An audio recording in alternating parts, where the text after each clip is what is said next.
Good morning all of you. This is Vaishnavi from Shivalian School. Today I am here to represent a activity on inertia. So firstly, what is an inertia? Inertia is a property in which an object cannot change a state of motion and state of rest if someone external unbalanced force applied on it. This is known as inertia. So firstly, we take a glass along with the card. I am placing this coin on the card. As you can see, when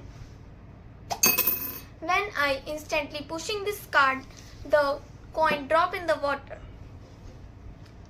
This is because the coin in the rest and the card in the motion.